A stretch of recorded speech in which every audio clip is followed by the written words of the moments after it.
ঠাকুর, মা, স্বামীজির শ্রীচরণে ভক্তিপূর্ণ প্রণাম জানিয়ে স্বামী গম্ভীরানন্দ রচিত শ্রীরামকৃষ্ণ ভক্তমালিকা থেকে আজকের নিবেদন স্বামী প্রেমানন্দ, পর্ব 9। মঠে সমাগতদের সেবার জন্য প্রেমানন্দের হৃদয়ের দ্বার ও ঠাকুর ভাণ্ডারের অর্গল সর্বদাই উন্মুক্ত থাকিত। সকলেই যে ভক্ত হিসাবে আসিতেন তাহা নহে। কেহ হয়তো মঠের মুক্ত বায়ু সেবনে আগমন করিতেন, কেহ হয়তো বা ঔৎসুক্য মিটাইতে আসিতেন। যিনি যেভাবেই আসুন না কেন, প্রেমানন্দের মিষ্ট আলাপন ও ব্যবহারে মুগ্ধ হইয়া বারংবার যাতায়াত আরম্ভ করিতেন। অনেক সময় হয়তো মঠের প্রসাদ বিতরণের সময় অতীত হওয়ার পরে কেহ আসিয়া উপস্থিত হইতেন। অতীত প্রৌঢ় প্রেমানন্দজি কাহাকেও কিছু না বলিয়া নিজেই অভ্যাগতদের আহারাদির জন্য রন্ধনশালার দিকে অগ্রসর হইতেন। দেখিতে না পাইয়া অপর কেহ সাহায্যার্থ আসিলে আশীর্বাদ করিয়া বলিতেন, দেখো, গৃহস্থদের অনেক কাজ করতে হবে, সবসময় কি তাদের সময় মতো আসা সম্ভব? আমরা তাদের জন্য কি আর করতে পারি?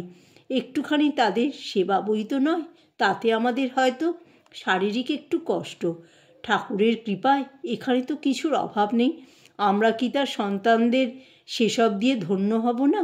রোগশয্যায় শায়িত থাকিয়াও তিনি ভক্ত সেবার জন্য ব্যাকুল হইয়া পড়িতেন। অসুখ বৃদ্ধির আশঙ্কায় কেহ সাবধানবাণী শুনাইতে গেলে বলিতেন, এ আমার স্বভাব। ভক্তদের সেবা ও ঈশ্বরের পূজা এক জিনিস।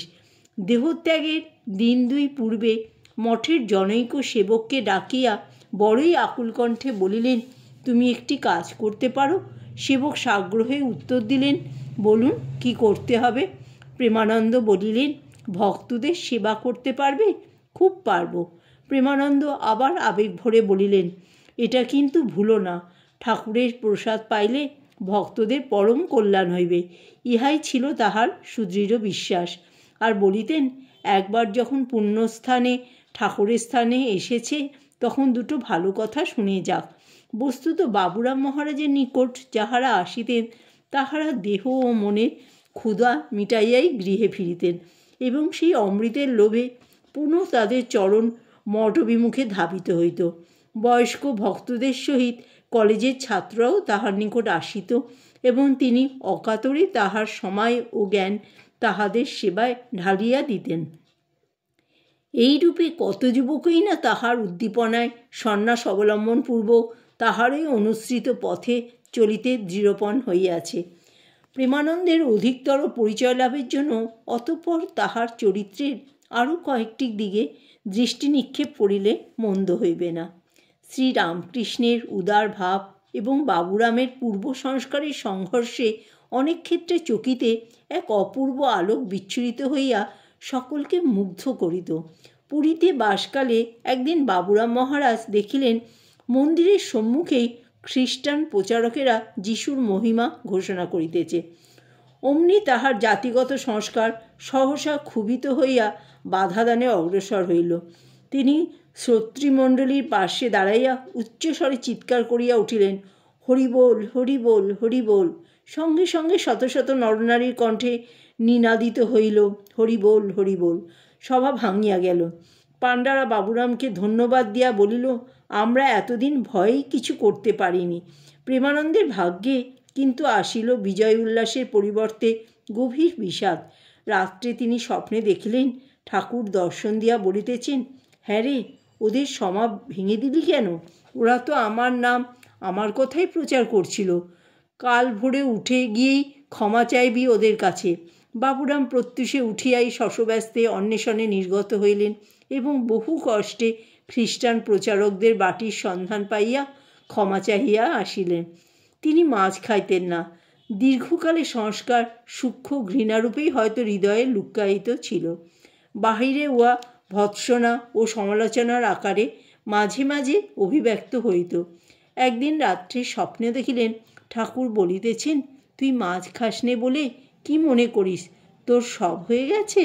নিদ্রাভঙ্গের সঙ্গে সঙ্গেই তিনি উঠিয়া মাছের আঁশ বাটি জিহ্বা ঠেকাইলেন আর অতঃপর ভৎসনাদি না করিয়া বলিতেন, যাদের ইচ্ছা তারা মাছ খাবে।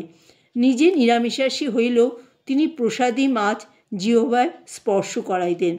একদিন কিন্তু তাহাকে প্রসাদী মৎস্য ভক্ষণ করিতে হইয়াছিল। স্বামী শারদানন্দ ও প্রেমানন্দ সেদিন পাশাপাশি বসিয়া খাইতেছেন। শারদানন্দের পাতে মাছের মুড়ো পরিবেশিত হইলে তিনি হঠাৎ সবটাই প্রেমানন্দের পাতে তুলিয়া দিলেন। প্রেমানন্দ কী করো বলিয়া আপত্তি জানাইলেও শারদানন্দ বিরত হইলেন না এবং প্রেমানন্দও প্রসাদ বিবেচনায় উহার পরিত্যাগ করিতে পারিলেন না। তারপর প্রেমানন্দের বৈরাগ্য। তাহার নিত্য ব্যবহার্য দ্রব্যের মধ্যে ছিল একজোড়া কাপড়, একজোড়া ফতুয়া, একখানি গায়ের চাদর, একজোড়া চটি জুতা, একটি লাঠি ও ছাতা। শীতের সময় একখানি চাদর, একটি তুলার জামা অধিক ব্যবহার করিতেন। এই সকল সামান্য দ্রব্য হইতে আবার দানও চলিত। অসুস্থ অবস্থায় দেওঘরে থাকাকালে জনৈক নাপিত চুরির অপরাধে ধরা পড়ে। অভাবে স্বভাব নষ্ট হয়, সুতরাং শাসন না করিয়া অভাবমোচন করাই সক্ষম ব্যক্তির কর্তব্য। এই ছিল স্বামী প্রেমানন্দের ধারণা। অতএব তিনি ধৃত ব্যক্তিকে শাস্তির পরিবর্তে একটি টাকা দিতে বলিলেন। শুধু তাহাই নয়, সেবক দূরে সরিয়া গেলে নিজের ব্যবহার্য গামছাখানিও তাহাকে দিলেন। জয় ঠাকুর, জয় মা, জয় স্বামীজি।